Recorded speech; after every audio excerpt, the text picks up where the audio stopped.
ఉమ్. మరి ఎగ్జాక్ట్ గా వేరి డిఫరెన్స్ ఎలా చెప్పగలం మనం? వేరీగా అప్ డౌన్ ఉంటది ఉంటుంది కానీ సార్ ఏసీలో. వంశీ చెప్పమ్మా. సడన్ గా ఇంక్రీజ్ అవ్వడం, సడన్ గా తగ్గడం అనేది ఏసీ సార్. కాదు నాన్న, నేను చెప్తాను వినండి ఒకసారి. ఎలక్ట్రిక్ కరెంటు వెక్టారా స్కేలారా? ఫస్ట్ అది చెప్పండి నాకు.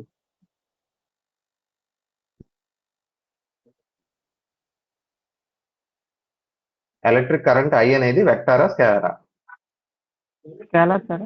స్కేలారే కదా. ఎక్కడన్నా ఐ బార్ అని నెత్తి మీద గీత ఎక్కడన్నా చూసారుగా? చూడలేదుగా. So electric current is scalar. Scalar అంటే మనం ఏం నేర్చుకున్నాం? A physical quantity which is having only magnitude but no direction. కానీ ఆ డెఫినేషన్ తప్పని మీకు ఫస్ట్ లోనే చెప్పాను నేను. పాయింట్ ఏంటంటే ఇక్కడ మ్యాగ్నిట్యూడ్ డైరెక్షన్ ఉన్నంత మాత్రాన వెక్టార్ అయిపోదు ఫిజికల్ క్వాంటిటీ. కొన్ని లాస్ ఆఫ్ వెక్టార్ ఎడిషన్ అని ఉంటాయి, అవి సాటిస్ఫై చేస్తేనే మీకు అది వెక్టార్ అవుతుంది. మీకు ఎలక్ట్రిక్ కరెంట్ అనేది ఒక వండర్ఫుల్ ఎగ్జాంపుల్. దేనికి? ఇప్పుడు ఎలక్ట్రిక్ కరెంట్ కి మ్యాగ్నిట్యూడ్ ఉంది, 2 యాంపియర్స్, 3 యాంపియర్స్, 6 యాంపియర్స్ అంటాం కదా. అలాగే దానికి డైరెక్షన్ కూడా ఉందా లేదా? ఎలక్ట్రిక్ కరెంట్ సర్క్యూట్ లో మనం వేసేటప్పుడు పాజిటివ్ టు నెగిటివ్ అని చూపిస్తాం. So electric current definitely has a direction. మరి డైరెక్షన్ మ్యాగ్నిట్యూడ్ రెండు ఉన్నా కూడా అది స్కేలారే, ఎందుకంటే కొన్ని లాస్ ఆఫ్ వెక్టార్ అడిషన్ అది సాటిస్ఫై చేయదు. So electric current has direction, దాన్ని మనం పొలారిటీ అంటాం.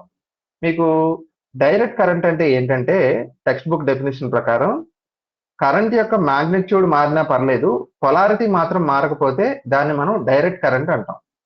వేరియింగ్ కరెంట్ కూడా డైరెక్ట్ కరెంటే.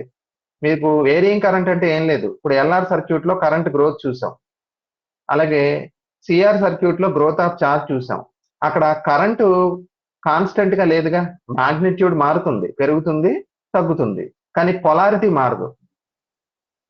సో వేరియింగ్ కరెంట్ అంటే ఎలాంటి కరెంట్ అంటే మ్యాగ్నిట్యూడ్ ఎలా మారినా పర్లేదు కానీ పొలారిటీ రివర్స్ అవ్వకపోతే దాన్ని మనం డైరెక్ట్ కరెంట్ అంటాం. డైరెక్ట్ కరెంట్ లో ఒక పార్ట్ వేరియింగ్ కరెంట్. మరి ఆల్టర్నేటింగ్ కరెంట్ అంటే పేర్లో ఆల్టర్నేటింగ్ అంటే ఏంటంటే అక్కడ మ్యాగ్నిట్యూడ్ ఎలాగో మారుద్ది, పొలారిటీ రివర్స్ అయిపోతుంటది. ఓకేనా? అలాంటి కరెంట్ ని ఏసీ కరెంట్ అంటారు. ఓకేనా? సో ఇప్పుడు మనం ఆల్టర్నేటింగ్ కరెంట్ గురించి కొన్ని బేసిక్స్ చూడాలి, వినండి జాగ్రత్తగా. ఆల్టర్నేటింగ్ కరెంట్ అంటే ఫ్లక్చువేట్ అవుతూ ఉంటుంది కదమ్మా, దీన్ని ఆన్ అండ్ ఆఫ్ కరెంట్ అని కూడా అంటారమ్మా. సో దీనికి ఆసిలేటరీ నేచర్ ఉంటుంది. ఎగ్జాంపుల్ ఇక్కడ ఒక డయాగ్రామ్ వేసాను చూడండి. ఎక్స్ యాక్సిస్ మీద టైం తీసుకున్నాం, వై యాక్సిస్ మీద కరెంట్ కానీ వోల్టేజ్ కానీ రెండు ఫ్లక్చువేట్ అవుతాయి కదా. కరెంట్ ఏమైంది చూడండి, టైం 0 దగ్గర 0, నెమ్మదిగా ఇంక్రీజ్ అయ్యింది, ఇక్కడ మాక్సిమం కరెంట్ వచ్చింది. దీన్నే మనం సాచురేషన్ కరెంట్ అంటాం, అయినట్టు అనొచ్చు. అదే వోల్టేజ్ అనుకోండి, సాచురేషన్ వోల్టేజ్. మళ్ళీ తర్వాత తగ్గిపోయి తగ్గిపోయి T/2 దగ్గర 0 అయిపోయింది. తర్వాత చూడండి మళ్ళీ పెరుగుతుంది. ఎలా పెరుగుతుంది? నెగిటివ్ లో, అంతే కదా. ఇది పాజిటివ్ అయితే ఇది నెగిటివ్ కదా, అంటే పొలారిటీ ఏమైంది ఇక్కడ? రివర్స్ అయింది. మీకు వేరియింగ్ కరెంట్ని ఎలా చూపిస్తారో చెప్పనా? పక్కనే ఒక గ్రాఫ్ గీస్తాను చూడండి. ఫర్ ఎగ్జాంపుల్ కరెంట్ ఎలా ఉందంటే ఇలా ఉంది. ఇక్కడ మ్యాగ్నిట్యూడ్ మారిందా లేదా? మారింది, కానీ ఇది ఏసీ కాదు. ఎందుకంటే పొలారిటీ మొత్తం పాజిటివ్ లోనే ఉంది, నెగిటివ్ లోకి రాలా. ఓకేనా? కానీ ఇక్కడ T/2 తర్వాత పొలారిటీ మైనస్ లోకి వచ్చేసింది, ఇది ప్లస్, ఇది మైనస్. సో మళ్ళీ పెరిగి తగ్గి 0 అయింది. So this is the nature of alternating current. అందుకే దీన్ని ఆన్ అండ్ ఆఫ్ కరెంట్ అంటారు. సో ఆల్టర్నేటింగ్ కరెంట్ ని మనం మ్యాథమెటికల్ గా ఎలా రిప్రజెంట్ చేస్తామంటే ఇలాగా, I is equal to I0 sin ωt. ఎందుకంటే సైన్ ఎందుకు వచ్చింది ఇక్కడ? మీకు ఆల్రెడీ నేను చెప్పాను ఏంటని, ఏదన్నా ఒక ఫంక్షన్ ఆసిలేట్ అవుతున్నప్పుడు అంటే సైన్సాయిడల్ ఫంక్షన్ లాగా సైన్ రావాలి కదా. మరి ఇప్పుడు మామూలుగా సైన్ ఎక్స్ గ్రాఫ్ గీయమంటే ఇలాగే కదా గీసేది నువ్వు. ఇది సైన్ ఎక్స్ గ్రాఫ్, ఇది sine theta. So alternating current లో కరెంటు వోల్టేజ్ అలాగే మారుతాయి. అందుకని I is equal to I0 sin ωt represents AC current. ఇక్కడ I అనేది ఒక పర్టికులర్ మూమెంట్ లో ఉన్న కరెంటు, దాన్ని ఇన్స్టంటేనియస్ కరెంట్ అంటాం. అంటే ఒక పర్టికులర్ ఇన్స్టాంట్ లో ఉన్న కరెంట్. I0 అంటే చెప్పానుగా మాక్సిమం కరెంటు, దాన్ని పీక్ కరెంట్ అంటారు. పీక్. ఒమేగా అంటే ఫ్రీక్వెన్సీ. ఇప్పుడు ఏసీ కరెంట్ కి ఫ్రీక్వెన్సీ ఉంటుందిగా, ఎందుకంటే పొలారిటీ రివర్స్ అవుతుంది కదా, పాజిటివ్ నెగిటివ్ పాజిటివ్ నెగిటివ్. ఆ రివర్సల్ ఒక సెకండ్కి ఎన్నిసార్లు అవుతుంది, ఓకేనా, దాన్నే మనం ఫ్రీక్వెన్సీ అంటాం. సో మీరు సిగ్నల్ జనరేటర్ అనే ఇన్స్ట్రుమెంట్ తో ప్రాక్టికల్ చేస్తుంటే గనక ఆ LCR series, LCR parallel practicals చేసి ఉంటారు కదా, బ్యాటరీ వేరు, సిగ్నల్ జనరేటర్ వేరు. బ్యాటరీ నుంచి డీసీ వస్తుంది, సిగ్నల్ జనరేటర్ నుంచి ఏసీ వస్తుంది. అందులో ఒక నాబ్ ఇస్తాడు, ఫ్రీక్వెన్సీ మార్చొచ్చు మనం, ఏసీ కరెంట్ యొక్క ఫ్రీక్వెన్సీ, ఆ ఒమిగా అంటే ఫ్రీక్వెన్సీ, ఓకేనా. సో ఇప్పుడు ఈ డయాగ్రామ్ చూడండి ఎవరన్నా. ఏసీ కరెంట్ ఇలా ఉంటుంది కదమ్మా, దీని యావరేజ్ వాల్యూ ఎంత చెప్పండి. యావరేజ్ వాల్యూ, యావరేజ్ కరెంట్ అని అడుగుతున్నాను నేను.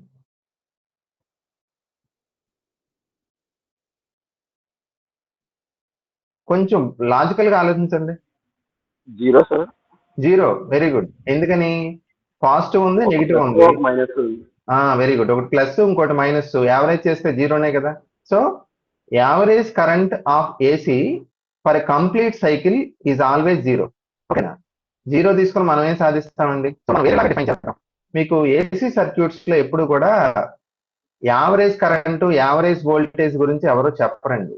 ఆర్ఎంఎస్ కరెంటు, ఆర్ఎంఎస్ వోల్టేజ్ మాత్రమే చెప్తాం. Root mean square current, root mean square voltage, kinetic theory of gases లో వచ్చింది చూసారా, అలాంటి కాన్సెప్ట్. సో ఏసీ కరెంట్ లో ఏదైనా ఒక ఏసీ సిగ్నల్ జనరేటర్ సంథింగ్ ఏదో ప్రాబ్లం ఇచ్చాడు, current flowing through the AC circuit అన్నాడు అంతే, ఏం చెప్పలా. అది మీన్ కరెంటా లేకపోతే యావరేజ్ కరెంటా లేకపోతే ఆర్ఎంఎస్ కరెంటా చెప్పలా. చెప్పకపోయినా డిఫాల్ట్ గా మనం ఆర్ఎంఎస్ కరెంట్ అనుకోవాల్సిందే అంతే. సో ఏసీ సర్క్యూట్స్ లో కరెంటు, వోల్టేజ్ అంటే అర్థం, ఏం చెప్పకపోతే ఆర్ఎంఎస్ కరెంటు, ఆర్ఎంఎస్ వోల్టేజ్ కింద లెక్క అంతే, ఓకేనా. అంత ఎక్కువగా వాడతాం మనం RMS current, okay. So average value of AC full cycle ఎంత అని చెప్పారు మన వెంకటేష్ అన్నట్టు, అది ఎంత? 0. హాఫ్ సైకిల్ కి తీసుకుంటే అంటే ఓన్లీ పాజిటివ్ ఓన్లీ నెగిటివ్ తీసుకుంటే 0 అవ్వదు కదా. దాని వాల్యూ ఎంత అంటే 2E0/π. E0 అంటే పీక్ కరెంట్, సారీ ఇక్కడ వోల్టేజ్ కదా, పీక్ వోల్టేజ్. అదే కరెంట్ లో చెప్తే 2I0/π అంటే పీక్ కరెంట్ I0. ఇక్కడ ఆర్ఎంఎస్ వాల్యూకి పీక్ వాల్యూకి మధ్య రిలేషన్ ఇంపార్టెంట్ అమ్మా. I0 అనేది పీక్ కరెంట్ అయితే, అంటే మాక్సిమం కరెంట్ అయితే, ఆర్ఎంఎస్ కరెంట్ కి ఫార్ములా ఏంటంటే I0/√2. ఇది ఎలా వచ్చిందంటే చెప్పనా, ఇక్కడ యాంగిల్ ఉంది కదా, సైన్ యాంగిల్, అది 45 degrees ఉన్నప్పుడు ఎంతైతే ఇన్స్టంటేనియస్ కరెంట్ ఉంటుందో దాన్ని మనం ఆర్ఎంఎస్ కరెంట్ అంటాం, ఓకే. సో సైన్ 45 degrees 1/√2 కదమ్మా. So RMS current is equal to peak current /√2. అలాగే ఆర్ఎంఎస్ వోల్టేజ్ కూడా సేమ్. ఇప్పుడు ఫార్మ్ ఫ్యాక్టర్ అని ఒకదాన్ని డిఫైన్ చేస్తారు. ఫార్మ్ ఫ్యాక్టర్ అంటే ఏంటంటే ratio of RMS current to average current. అది మనం ఈ కరెంట్ కి కడితే, ఇక్కడ గ్రాఫ్ లో చూపించిన అంటే ఒక స్మూత్ సైనసాయిడల్ కర్వ్ కి కడితే 1.11 వస్తుందండి, ఓకే. సో ఏసీ సర్క్యూట్స్ లో మనకి RMS current or RMS voltage are important, okay. Peak current కి ఆర్ఎంఎస్ కరెంట్ కి రిలేషన్స్ కూడా చూసుకోండి, √2 వస్తాయి, ఓకే. తర్వాత basic difference between varying current and alternating current ఏంటంటే చెప్పండి, ముఖ్యమైన తేడా ఏంటి? పొలారిటీ. పొలారిటీ అని. Very good. ఒక మాట చాలు, ఒక మాటతో ఆన్సర్ వచ్చేసింది. పొలారిటీ. పొలారిటీ మారుతూ ఉంటే ఏసీ, పొలారిటీ మారకుండా మ్యాగ్నిట్యూడ్ ఎంత మారినా పర్లేదు, అది డీసీ. తర్వాత ఏసీ సర్క్యూట్స్ లో పవర్ ని ఎలా డిఫైన్ చేస్తారు, ఓకేనా. ఇప్పుడు ఎలక్ట్రిసిటీ అంటే నథింగ్ బట్ ఎనర్జీ కదమ్మా, ఎనర్జీ అంటే పవరే కదా. ఒక బ్యాటరీకి ఎలాగైతే పవర్ ఉంటుందో ఏసీ సర్క్యూట్ కూడా పవర్ ఉంటుంది. So power in AC circuits is given by E × I × cos θ. మామూలుగా డీసీ సర్క్యూట్ లో పవర్ కి ఫార్ములా ఏంటి చెప్పండి? డీసీలో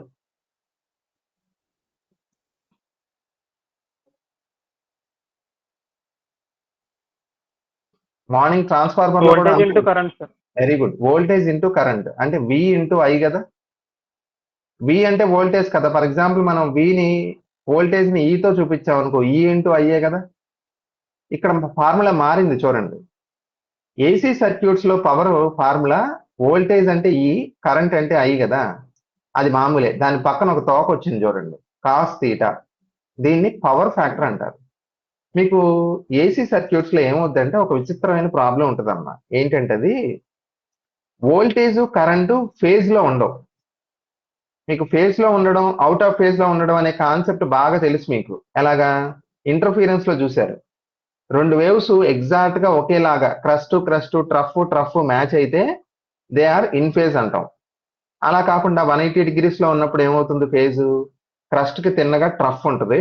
అలాంటి రెండు వేవ్స్ కలిస్తే మనకి డిస్ట్రక్టివ్ ఇంటర్ఫియరెన్స్ జరిగి డార్క్ ఫ్రింజెస్ వస్తాయి కదా. సేమ్ అదే కాన్సెప్ట్ ఇక్కడ. డీసీలో ప్రాబ్లం రాదు. Voltage and current they are always in phase. But in AC circuits there is always a phase difference between voltage and current.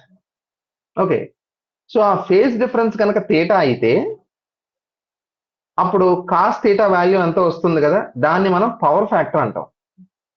నువ్వు ఏసీ సర్క్యూట్స్ లో power ని క్యాలిక్యులేట్ చేయాలి అంటే సింపుల్ గా వోల్టేజ్ ఇంటూ కరెంట్ చేస్తే తప్పు. Voltage into current into power factor కట్టాలి. Cos థీటాని power factor అంటారు. సో ఇప్పుడు నేను ప్రశ్న అడుగుతాను, చెప్పండి. ఒక సర్క్యూట్ లో ఒక పర్టికులర్ ఇన్స్టాంట్ లో voltage is logging behind current by an angle of 90 degrees.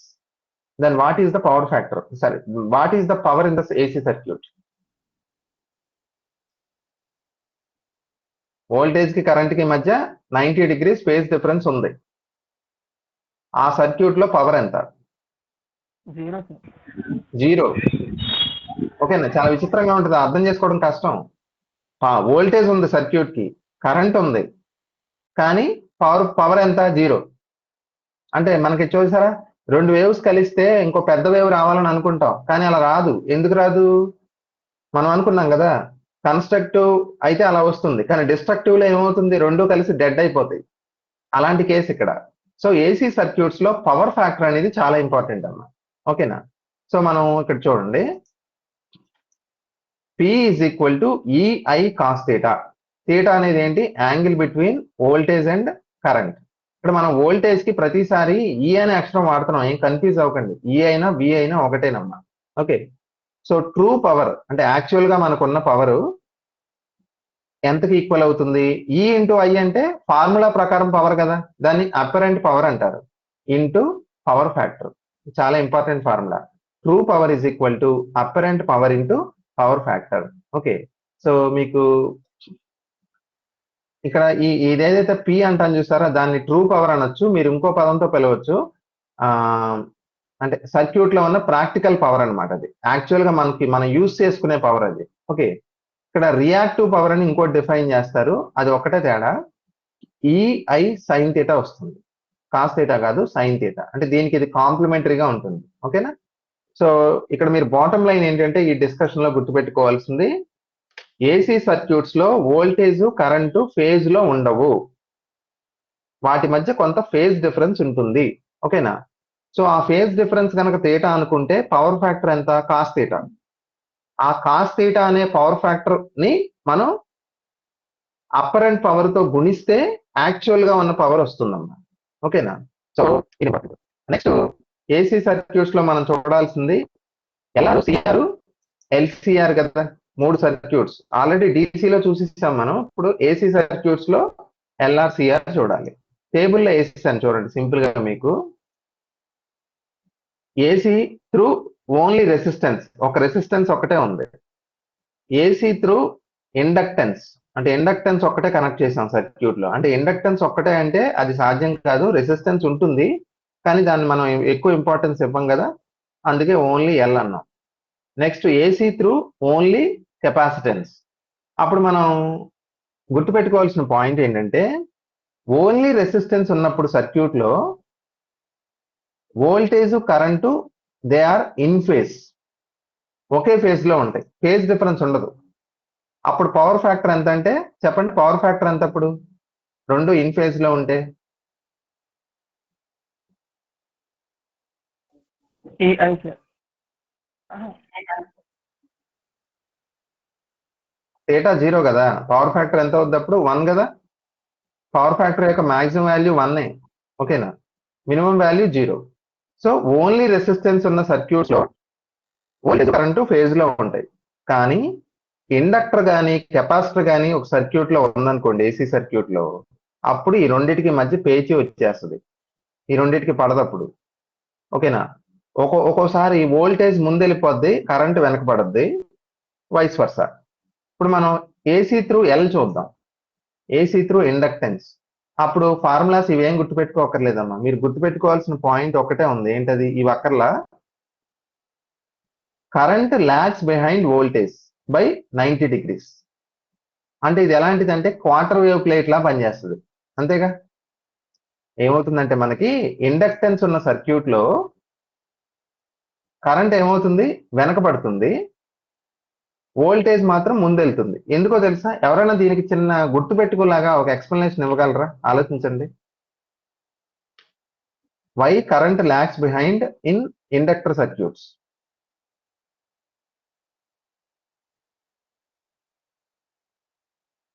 మీకు ఇండక్టర్ లో కరెంట్ పాస్ అయినప్పుడు ఏమవుద్దని చెప్పాను, గుర్తుందా మీకు? ఒక ఇండక్టర్ అంటే, అసలు ఇండక్టర్ అంటే ఏమని చెప్పాను నేను? ఒక కాయిల్ అని చెప్పాను, ఒక వైర్, తీగ చుట్ట. దాని గుండా ఏసీ కరెంట్ పంపించావు, ఏమవుద్ది?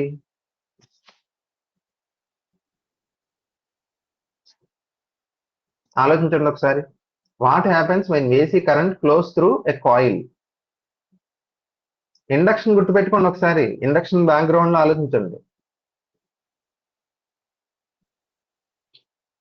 కాయిల్ గుండా ఏసీ కరెంట్ అది అంత త్వరగా కరెంట్ అరేంజ్ చేసి ఏమమ్మా? అది అది అంత త్వరగా కరెంట్ ని అలౌ చేయదు అంటున్నాను. అంటే కరెంట్ ని ఎలా చేయదని కాదు, ఇక్కడ ఇండక్షన్ ఏం చెప్తుంది? ఒక కాయిల్ గుండా ఏసీ కరెంట్ పాస్ అవుతుంది. ఏసీ కరెంట్ అంటే ఏ కరెంటు? ఫ్లక్చువేట్ అయ్యే కరెంట్ కదా. సో ఆ కాయిల్ చుట్టూ మ్యాగ్నెటిక్ ఫీల్డ్ ఫామ్ అవుతుంది కదా, అది కూడా ఏమవుతుంది? ఫ్లక్చువేట్ అవుతుంది. సో మ్యాగ్నెటిక్ ఫ్లక్స్ చేంజ్ అవుతుంది. మ్యాగ్నెటిక్ ఫ్లక్స్ ఎప్పుడైతే చేంజ్ అయిందో సెల్ఫ్ ఇండక్షన్, అంతే కదా? సెల్ఫ్ ఇండక్షన్ వల్ల అదే కాయిల్లో మళ్ళీ ఈఎంఎఫ్ ప్రొడ్యూస్ అవుతుంది. ఆ ఈఎంఎఫ్ ఏం చేస్తుంది? ఈ కరెంట్ లో వచ్చే చేంజ్ ని అపోజ్ చేస్తుంది. ఇంత పంచాయతీ జరుగుతుంది కదా, ఆ పంచాయతీ జరిగిపోయినప్పుడు ఏమవుతుంది? కరెంట్ ఏమవుద్ది? వెనకబడిపోద్ది. అర్థమైందా పాయింట్? కరెంట్ కాయిల్ గుండా వెళ్ళేటప్పుడు సెల్ఫ్ ఇండక్టెన్స్ వలన అదేమవుద్ది? స్లో అయిపోద్ది, ఇండ్యూస్డ్ ఈఎంఎఫ్ వలన. ఓకేనా? So current lags behind voltage in L circuits, inductance ఉన్న సర్క్యూట్ లో అది జరుగుతుంది. అలాగే ఏసీ త్రూ కెపాసిటర్ చూడండి, కెపాసిటర్ లో ఏమవుతుందో చెప్పనా? Reverse. Current leads the voltage by same 90 degrees. ఈ సందర్భంలో కూడా పవర్ ఫ్యాక్టర్ ఎంత ఇక్కడ? 0. అంటే ఇవి మనకి క్వార్టర్ సైకిల్ అన్నమాట. సో π/2 అంటే 90 డిగ్రీస్ కదా, క్వార్టర్ వేవ్ ప్లేట్ అలాగైతే λ/4 లోగా అలాగనమాట. ఓకేనా? సో ఇది గుర్తుండాలమ్మా. ప్యూర్ రెసిస్టెన్స్ అయితే ఇన్ ఫేజ్, త్రూ ఎల్ అయితే voltage current lags behind voltage. AC through capacitance అయితే current leads the voltage by 90 degrees. Okay?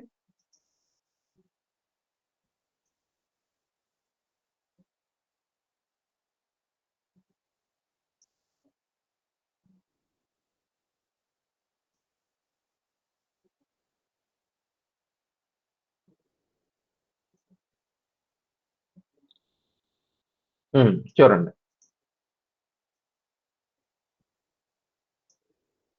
మనకి డీసీ సర్క్యూట్స్ లో, అంటే circuits where only the magnitude of current changes but not the polarity. Current కొన్న ఒకే ఒక శత్రువు ఎవరు చెప్పండి? ఎనిమి ఎవరు? కరెంట్ని అపోజ్ చేసేది ఎవరు?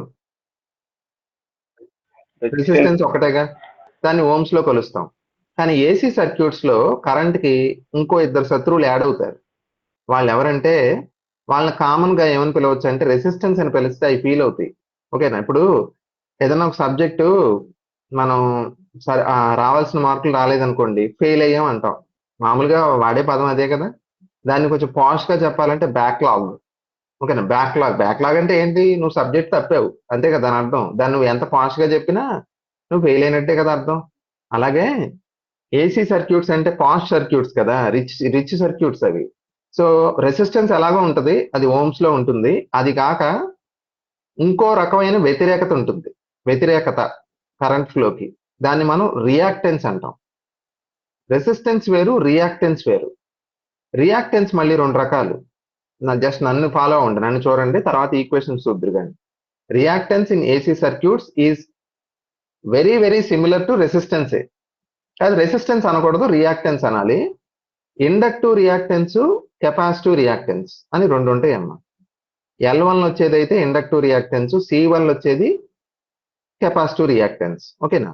ఇవి ఎలా బిహేవ్ చేస్తాయి అంటే ఈ రియాక్టెన్స్లు కరెంట్ ఫ్లోని అపోజ్ చేస్తాయి. ఓకేనా? ఎందుకు అపోజ్ చేస్తాయి అంటే ఇప్పుడు రెసిస్టెన్స్ కరెంట్ని ఎందుకు అడ్డుకుంటుందో చెప్పండి. రెసిస్టెన్స్ కి మీనింగ్ తెలుసుగా మీకు. ఒక వైర్ గుండా కరెంట్ పాస్ అయ్యేటప్పుడు కొంత ఎనర్జీ హీట్ వల్ల పోతుంది. అదే కదా మనం రెసిస్టెన్స్ అంటాం. అది ఏసీ అయినా డీసీ అయినా ఏ సర్క్యూట్ లో అయినా ఉంటుంది, ప్రాబ్లం లేదు అది.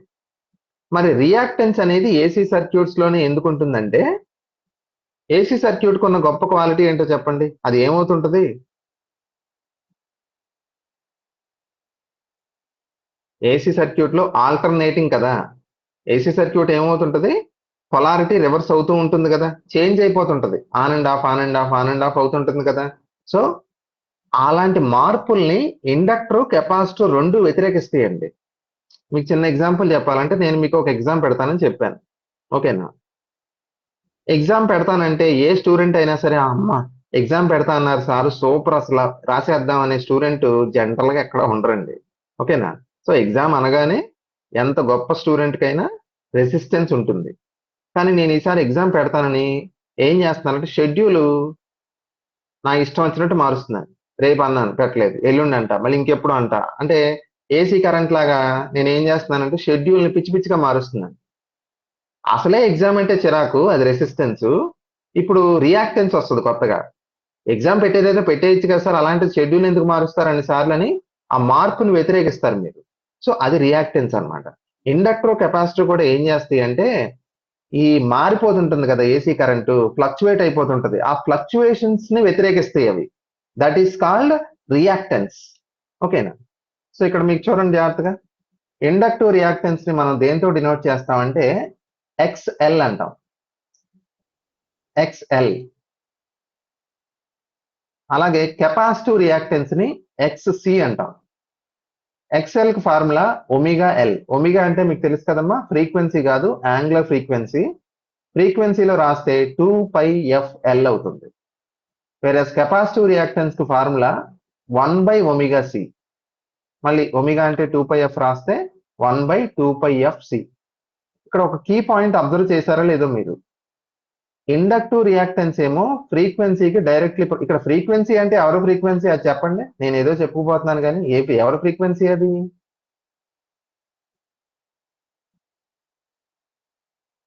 ఫ్రీక్వెన్సీ అంటే ఎవరిది? AC circuit sir. ఏసీది కదా. మీకు ఏం చెప్పాను నేను? ఏసీ కరెంట్ అంటే పొలారిటీ టాగుల్ అవుతుందని చెప్పాను కదా, ప్లస్ మైనస్ ప్లస్ మైనస్ అంటే వైబ్రేట్ అయినట్టు ఉంటుంది కదా ఏసీ కరెంటు. దాని ఫ్రీక్వెన్సీ అది హెడ్జ్ లో ఉంటుంది, అంతే కదా. సో ఇండక్టివ్ రియాక్టెన్స్ అనేది ఫ్రీక్వెన్సీకి డైరెక్ట్లీ ప్రపోర్షనల్. కెపాసిటివ్ రియాక్టెన్స్ ఏమో ఫ్రీక్వెన్సీకి ఇన్వర్స్లీ ప్రపోర్షనల్. సో దీన్ని బట్టి మనకు ఒక పాయింట్ తెలియాలి. డీసీ సర్క్యూట్ కి ఫ్రీక్వెన్సీ ఎంత చెప్పండి ఎవరన్నా? డీసీకి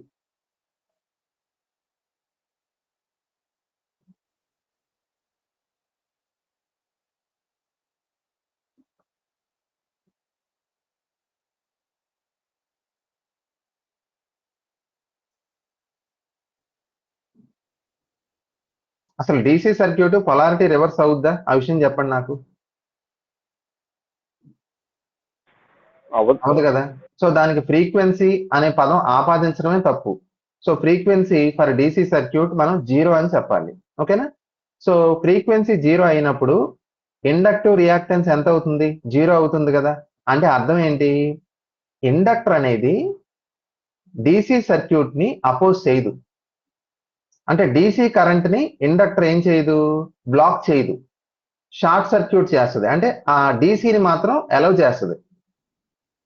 కానీ ఏసీ కరెంట్ కి ఫ్రీక్వెన్సీ ఉంటుందిగా. సో ఫ్రీక్వెన్సీ ఎప్పుడైతే ఉందో XL 0 కాదు. అంటే కొంత రియాక్టెన్స్ ని ఆఫర్ చేస్తుంది, అంటే రెసిస్టెన్స్ ని ఆఫర్ చేస్తుంది. అంటే సింపుల్ గా చెప్పాలంటే ఒక మాటలో ఇండక్టర్ అనేది డీసీని బ్లాక్ ఏసీని బ్లాక్ చేస్తుంది, డీసీని మాత్రం బైపాస్ చేస్తుంది, అంటే పంపించేస్తుంది దాని తన గుండా. ఎందుకో ఈజీగా అర్థం చేసుకోవచ్చు. మీకు గమనించారా మీరు? Why inductor blocks AC? ఎవరైనా చెప్పండి ఉన్న నలుగురిలో. ఏసీని ఎందుకు బ్లాక్ చేస్తుంది ఇండక్టర్? ఏ ప్రిన్సిపల్ వలన?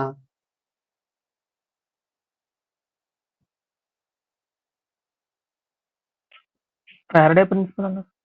Faraday principle. మీకు అందులో ఏం చెప్పాను? సెల్ఫ్ ఇండక్టెన్స్ అని ఒకటి చెప్పాను, గుర్తుందా? Self inductance. So AC current pass అవుతున్నప్పుడు మ్యాగ్నెటిక్ ఫ్లక్స్ మారద్దు కదమ్మా. మ్యాగ్నెటిక్ ఫ్లక్స్ ఎప్పుడైతే మారుతుందో ఇండ్యూస్డ్ ఈఎంఎఫ్ వస్తుంది. ఈ సినిమా అంతా మామూలే. సో ఏమవుతుంది? ఏసీ కరెంట్ పాస్ అవ్వడం కష్టం. ఇండక్టర్ బై నేచర్ దాన్ని అపోజ్ చేస్తుంది. ఓకేనా? So inductor blocks AC and allows DC. ఓకేనా? కెపాసిటర్కి వచ్చేటప్పటికి రివర్స్ చూడండి. మనకి డిసి సర్క్యూట్స్ కి ఫ్రీక్వెన్సీ 0 కదా. ఫ్రీక్వెన్సీ 0 అంటే కెపాసిటివ్ రియాక్టెన్స్ ఎక్సీ వాల్యూ ఎంత అవుతుంది? ఇన్ఫినిటీ కదా. ఇన్ఫినిటీ అంటే రియాక్టెన్స్ అంత ఎక్కువ ఉంది. సో రివర్స్ లో మీకు ఏమవుతుందో తెలుసా? కెపాసిటర్ ఎప్పుడు కూడా డీసీని బ్లాక్ చేస్తుంది, ఏసీని మాత్రం షార్ట్ సర్క్యూట్ చేసి పంపేస్తుంది, తన గుండా అలౌ చేస్తుంది. ఓకేనా? ఈ బిహేవియర్ ఒకటి గుర్తుపెట్టుకోండి. ఓకే, తర్వాత ఇంకో మాట అండి. మీకు ఇండక్టర్ ఉన్న సర్క్యూట్ ఎల్ఆర్ సర్క్యూట్ అంటాం కదా, అలాగే కెపాసిటర్ ఉన్న సర్క్యూట్ ఏమంటాం? సిఆర్ సర్క్యూట్ అంటాం. ఆర్సీ అనొచ్చు, సిఆర్ అనొచ్చు. ఇది ఎల్ఆర్, ఇది సిఆర్. ఇందులో ఏది లో పాస్, ఏది హై పాస్ అని అడుగుతారండి. ఓకేనా? మీరు అబ్జర్వ్ చేయండి, ఇక్కడ ఇండక్టర్ యొక్క రియాక్టెన్స్ కి ఫార్ములా ఏంటి? XL is equal to 2πfl కదమ్మా. So XL is proportional to F కదా. సో ఫ్రీక్వెన్సీ పెరిగే కొద్దికి ఇండక్టివ్ రియాక్టెన్స్ ఏమవుద్ది?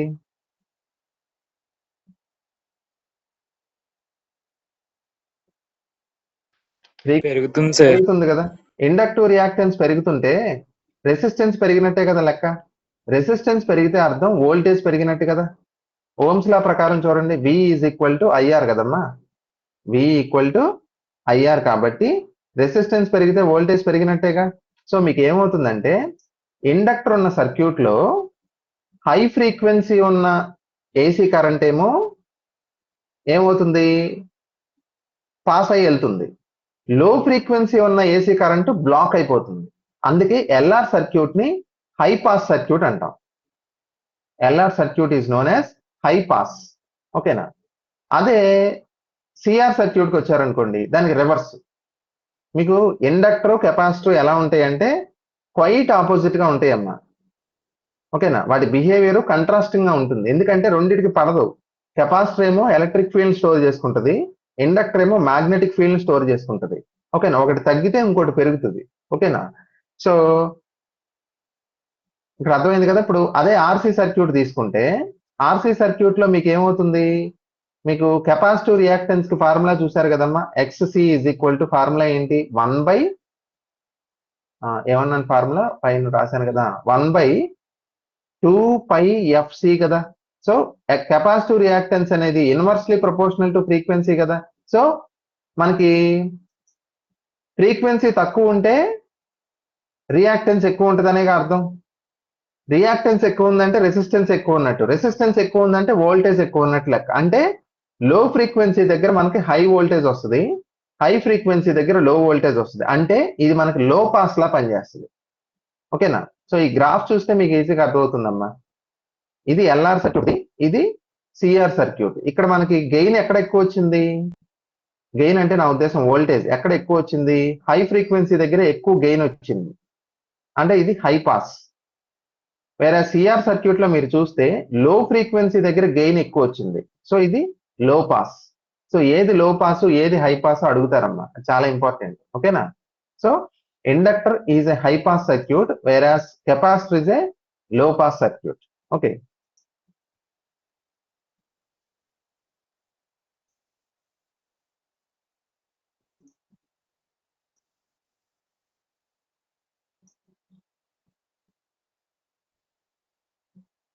ఈ రెండు సిమిలర్ గా చెప్పేస్తాను చూడండి. ఇప్పుడు చెప్పండి నాకు, ఎల్ఆర్ సర్క్యూట్ లో ఎవరు లీడ్ చేస్తారు, ఎవరు వెనకబడతారు? ఎల్ఆర్ సర్క్యూట్ లో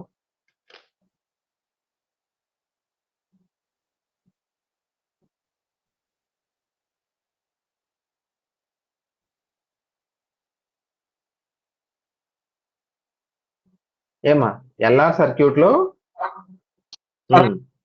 కరెంటు వోల్టేజ్ ఏది లాగ్ అవుతుందమ్మా?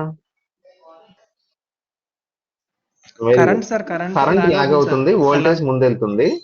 సిఆర్ సర్క్యూట్ లో రివర్స్ కదమ్మా, కరెంట్ ఏమో ముందెళ్ళిపోతుంది, వోల్టేజ్ లాగ్ అవుతుంది. సో మీకు ఇక్కడ అర్థం చేసుకోవచ్చు కదా, కెపాసిటర్ ఇండక్టర్ రెండు బద్ధ శత్రువుల్లాగా ఉంటాయి. ఇప్పుడు మనం ఆ ఇద్దరు శత్రువుల్ని తీసుకొచ్చి ఒక సర్క్యూట్ ఫామ్ చేద్దాం. దాన్ని ఎల్సిఆర్ సర్క్యూట్ అంటాం. ఆర్ ఎలాగో ఉంటుందండి, ఆర్ లేని సర్క్యూట్ అంటూ లేదు అసలు. ఓకేనా? సో ఎల్సిఆర్, సో రెండు ఉంటాయి. ఇప్పుడు అలాంటి సర్క్యూట్స్ మనం రెండు ఫామ్ చేయొచ్చు కదా. ఎలాగా? ఎల్సిఆర్ సిరీస్ ఒకటి, ఎల్సిఆర్ ప్యారలల్ ఒకటి. సిరీస్ సర్క్యూట్ అంటే ఏ రెండు సిరీస్ లో ఉండాలి? ఇక్కడ రెసిస్టెన్స్ ఏమి ఇంపార్టెంట్ కాదు కదా. ఎల్ సి సిరీస్ లో ఉంటే inductance capacitor. Very good.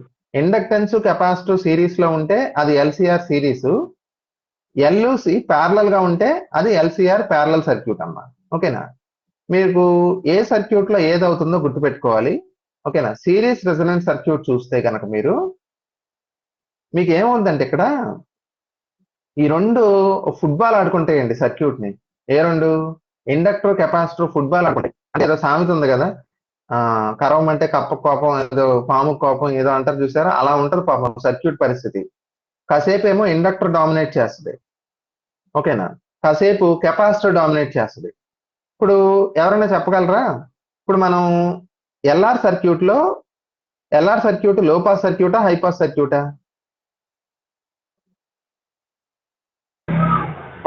High pass. CR circuit ఏమో బస్ లో పాస్ సర్క్యూట్. ఇప్పుడు రెండు ఉన్నాయిగా, మరి సిరీస్ సర్క్యూట్ అదే అంటే ఎల్సిఆర్ సర్క్యూట్ మరి లో పాస్ సర్క్యూటా హైపాస్ సర్క్యూటా? రెండు కాదు. ఓకేనా? రెండు కాదు. ఏమవుద్దంటే లో ఫ్రీక్వెన్సీస్ ఉన్నప్పుడేమో కెపాసిటర్ డామినేట్ చేస్తుంది, హై ఫ్రీక్వెన్సీ ఉన్నప్పుడేమో ఇండక్టర్ డామినేట్ చేస్తుంది. ఓకేనా? సో దానివల్ల మనకి ఏమవుతుందంటే రెండు కూడా పోటాపోటీగా ఉంటాయి. రెండు ఎక్కడైతే బ్యాలెన్స్ అవుతాయో, కాంప్రమైజ్ అవుతాయో పంచాయతీ చేసుకుని దాన్ని మనం రెజొనెన్స్ ఫ్రీక్వెన్సీ అంటాం. అక్కడ మాత్రం మనకి కరెంట్ ఎక్కువ వస్తుంది. ఓకేనా? సో చూడండి, ఎల్సిఆర్ సిరీస్ సర్క్యూట్ చూడండి. ఫస్ట్ సిరీస్ రెజొనెన్స్ సర్క్యూట్, ఇది గ్రాఫ్. ఇది ఏ గ్రాఫ్? దేనికి ఫ్రీక్వెన్సీ. మనం తీసుకున్న ఏసీ యొక్క ఫ్రీక్వెన్సీ ఇది. వై యాక్సిస్ మీద ఏం తీసుకున్నాం? కరెంట్. మీకు చూసారా ఒక పర్వతంలా వచ్చింది. రెజొనెన్స్ అన్నా మీరు మనకు గుర్తుందో లేదు, మీరు ఫోర్స్డ్ ఆసిలేటర్ లో ఇలాంటి డయాగ్రామే గీసాం మనం. ఓకేనా? అక్కడ ఏమనుకున్నాం మనం, గుర్తుంది కదా, బాడీ యొక్క న్యాచురల్ ఫ్రీక్వెన్సీ ఎక్స్టర్నల్ ఫోర్స్ యొక్క ఫ్రీక్వెన్సీకి ఈక్వల్ అయితే చాలా హ్యాపీగా ఉంటుంది మెటీరియల్, ఆసిలేటర్ బాగా ఆసిలేట్ అవుద్ది, యాంప్లిట్యూడ్ మాక్సిమం అవుద్ది అని చెప్పాను. సేమ్ అలాగే ఇక్కడ. ఓకేనా? మనకి ఫ్రీక్వెన్సీని బట్టి కరెంట్ ఏమవుతుంది? పెరుగుతుంది. ఒకానొక ఫ్రీక్వెన్సీ దగ్గర కరెంట్ ఏమైంది? మాక్సిమం అయింది. తర్వాత మళ్ళీ ఫ్రీక్వెన్సీ పెరిగితే కరెంట్ ఏమైపోతుంది? తగ్గిపోతుంది. సో ఎక్కడైతే మాక్సిమం కరెంట్ వచ్చిందో ఆ ఫ్రీక్వెన్సీని మనం ఏమంటాం? రెజొనెన్స్ ఫ్రీక్వెన్సీ అంటాం. ఓకేనా? సో రెజొనెన్స్ అనేది ఇంపార్టెంట్ సిరీస్ సర్క్యూట్స్ లో, అలాగే ప్యారలల్ లో కూడా అదే ఇంపార్టెంట్. సో సిరీస్ సర్క్యూట్ లో రెజొనెన్స్ ఫ్రీక్వెన్సీ దగ్గర కరెంట్ మాక్సిమం అవుతుందని గుర్తుపెట్టుకోండి. పక్కన ఇంకో సర్క్యూట్ ఉంది చూడండి, ఇది ప్యారలల్ సర్క్యూట్ కదమ్మా. ఎల్ సి రెండు ప్యారలల్ గా ఉంటాయి ఈ సర్క్యూట్ లో. రెజొనెన్స్ ఫ్రీక్వెన్సీ దగ్గర కరెంట్ ఏమైంది? ఇక్కడ మినిమం అయింది, మాక్సిమం కాదు. సో ఇది అడుగుతారమ్మా. In LCR series circuit current ఏమవుతుందని అడుగుతాడు, మాక్సిమం అవుతుంది. ప్యారలల్ సర్క్యూట్ లో కరెంట్ మినిమం అవుతుంది. ఓకే, ఆ రెజొనెన్స్ ఫ్రీక్వెన్సీకి ఫార్ములా కూడా ఇంపార్టెంట్, 1/2π√LC. అదే ప్యారలల్ లో అయితే ఈ ఫార్ములా ఇది.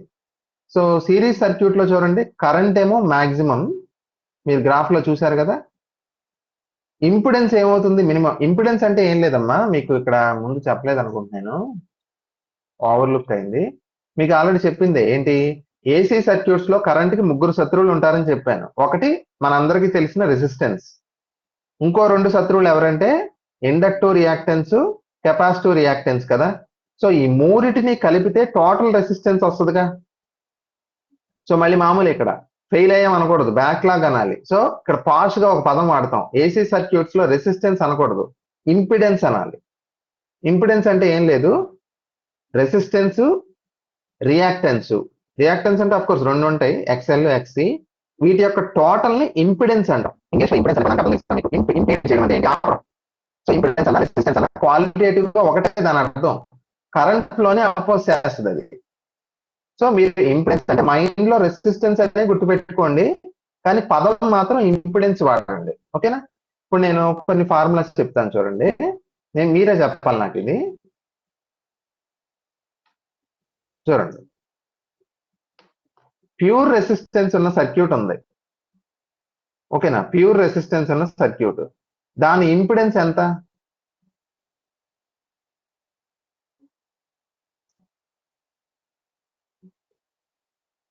Impedance 0 sir. ఇంపిడెన్స్ 0 అంటే మీరు ఇక్కడ రెసిస్టెన్స్ ఉంటుంది కదమ్మా.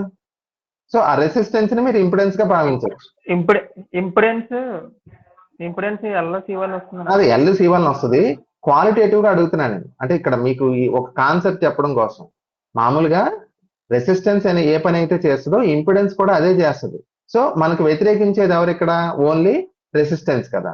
అదే LR సర్క్యూట్ తీసుకున్నారనుకోండి, LR సర్క్యూట్ లో మీకు ఇంపిడెన్స్ ఏమొస్తుంది? రెసిస్టెన్స్ ఎలాగో ఉంటుంది, దాంతో పాటు ఇంకేం వస్తుందండి? XL అన్నాం కదా. ఎక్సెల్ వస్తుంది సార్. XL అంటే ఎంతది? Omega L. ఓకేనా. అలాగే సిఆర్ సర్క్యూట్ లోనమ్మా ఇంపిడెన్స్ ఎంత అవుద్ది? సిఆర్ అవుతుంది, ఎక్సీ అవుతుంది సార్. 1/ωc కదా. ఓకేనా. So XC is equal to 1/ωc. ఇక్కడ మీకు చూడండి, నేను ఒక పాయింట్ చెప్తాను, ఇందులో వచ్చింది ఇదిగో. ఇప్పుడు సిరీస్ సర్క్యూట్ లో కరెంట్ ఏమవుతుంది? మాక్సిమం అవుతుంది కదా, అంటే కరెంట్ అనేది అలౌ చేస్తుంది. అందుకే దాన్ని మనం సిరీస్ సర్క్యూట్ కి ఇంకో పేరు ఉంది, యాక్సెప్టర్ సర్క్యూట్ అంటారు. అంటే అది కరెంట్ ని యాక్సెప్ట్ చేస్తుంది కాబట్టి. రెండు పక్క పక్కనే ఉన్నాయి కాబట్టి ఇలా చూద్దాం, ఈజీగా అర్థం అవుతుంది. ప్యారలల్ సర్క్యూట్ లో కరెంట్ ఏమైంది? గ్రాఫ్ లో చూసారు కదా, మినిమం అయింది. ఇక్కడ అసలు విషయం చెప్పాలి. కరెంట్ మాక్సిమం అయింది, ఇంపిడెన్స్ మినిమం అయింది అన్నాను కదా. అసలు ఇంపిడెన్స్ ఫార్ములా చూడండి, ఇక్కడ Z is equal to, formula ఏంటి? Impedance Z is equal to √R² plus ωL minus ωc whole square. ఓకేనా. ఇది ఇంపిడెన్స్ కి ఫార్ములా. ఏ సర్క్యూట్ లో? ఎల్సిఆర్ సర్క్యూట్ లో. ఇప్పుడు నేను అడిగేది మిమ్మల్ని, LR సర్క్యూట్ లో ఇంపిడెన్స్ ఎంత అని మీరు రాయాలంటే, ఇది కూడా అడిగారు ఒకసారి. LR సర్క్యూట్ లో ఇంపిడెన్స్ రాయాలంటే ఏం రాయాలి? √R² ప్లస్ ωL² అని రాయాలమ్మా. ఓకేనా. అదే సిఆర్ సర్క్యూట్ లో ఇంపిడెన్స్ రాయాలంటే X is equal to √R² plus 1/ωc² రాయాలమ్మా. ఓకేనా. ఎల్సిఆర్ లో రాయాలంటే R² ఎలాగో ఉంటుంది, ωL minus 1/ωc whole square. ఓకేనా. సో మీరు అది గుర్తుపెట్టుకోండి అమ్మా. అంటే ఇంపిడెన్స్ క్యాలిక్యులేట్ చేయడం రావాలమ్మా. ఇంపిడెన్స్ ఎలా క్యాలిక్యులేట్ చేయాలంటే √ మామూలుగా రెసిస్టెన్స్, తర్వాత రియాక్టెన్స్. కెపాసిటర్ లో ఉంటే కెపాసిటర్, రియాక్టెన్స్ రెండు ఉంటే రెండు రాయాలి. మైనస్లు ఎందుకు రాస్తామంటే ఒకదానికొకటి ఆపోజిట్ గా ఉంటాయి. ఓకేనా. సో ఎల్సిఆర్ సర్క్యూట్ లో ఇంపిడెన్స్ ఎంత అని కూడా అడగచ్చమ్మా, అది ఫార్ములా ఇదమ్మా. ఓకేనా. సో ఇక్కడ ఫేజ్ డిఫరెన్స్ ఉంది పై అనేది, అది చెప్దాంలేండి. యాక్సెప్టర్ సర్క్యూట్ అని ఎందుకన్నా అర్థమైందా? కరెంట్ అనేది ఎక్కువ వస్తుంది కాబట్టి అది యాక్సెప్టర్ సర్క్యూట్. సో సిరీస్ లో కరెంట్ ఏమో మాక్సిమం అవుతుంది, ఇంపిడెన్స్ ఏమో మినిమం అవుతుంది. ఇంపిడెన్స్ మినిమం అయితేనే కదా కరెంట్ మాక్సిమం అయ్యేది. ఇది గొప్ప విషయం ఏం కాదు కదా. ఇంపిడెన్స్ అంటే రెసిస్టెన్సే కదా, రెసిస్టెన్స్ తక్కువ ఉంటేనే కదా కరెంట్ ఎక్కువ ఉండేది. అదే ప్యారలల్ సర్క్యూట్ లో చూడండి, ఆపోజిట్ గా ఉంది. కరెంట్ ఏమో మినిమం ఇక్కడ, అంటే అర్థం ఏంటి? Impedance maximum. ఓకేనా. సో కరెంట్ ఎప్పుడైతే తక్కువ ఉందో అలాంటి సర్క్యూట్ ని మనం ఏమనాలి? రిజెక్టర్ సర్క్యూట్ అనాలి. Parallel circuit is a rejector circuit. ఓకేనా. సో ఇక్కడ మనం అడ్మిటెన్స్ అని ఇంకో క్వాంటిటీ డిఫైన్ చేయొచ్చండి. అడ్మిటెన్స్ అంటే ఇంపిడెన్స్ కి రెసిప్రోకల్ 1/Z, అది ఎంత ఉంటుంది. ఓకేనా. ఫేజ్ మాత్రం మామూలే, ఫేజ్ డిఫరెన్స్ ఇది. ఓకేనా. అలాగే పవర్ ఫ్యాక్టర్ ఫార్ములా చూసుకోండి, cos phi is equal to R by Z. Power factor formula cos phi is equal to R by Z. ఓకేనా? మీకు ప్యూర్ రెసిస్టెన్స్ సర్క్యూట్ లో పవర్ ఫ్యాక్టర్ ఎంత అని చెప్పాను గుర్తుందా? ప్యూర్ రెసిస్టెన్స్ సర్క్యూట్ లో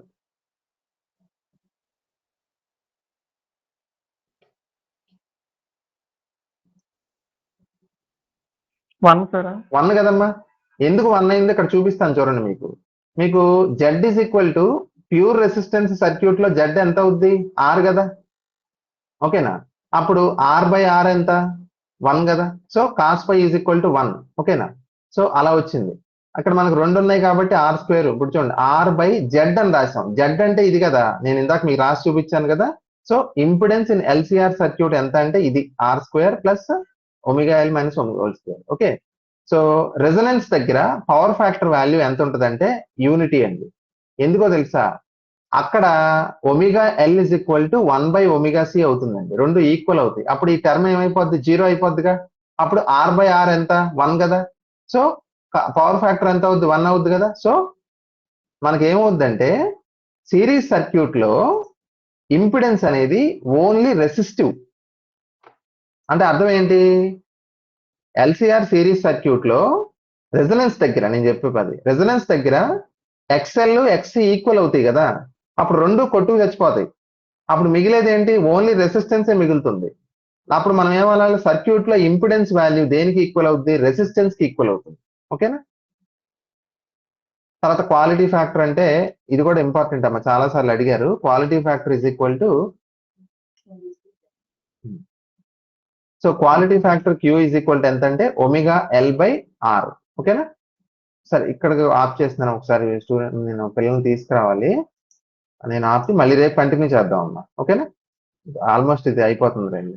మీరు మాత్రం ఇవాళ ఈవినింగ్ బాగా చదవాలండి. చదివి రేపు నేను ఎక్కువ క్వశ్చన్స్ అడుగుతాను. ఓకేనా? మీరు ఏం చేస్తారో తెలియదు కానీ నైట్ అంతా నైట్ కొంచెం ఎక్కువసేపు చదవండి అమ్మా. ఓకే. ఈ లెక్చర్ కూడా మీకు 9:30 కల్లా పెట్టేస్తాను నేను రికార్డింగ్.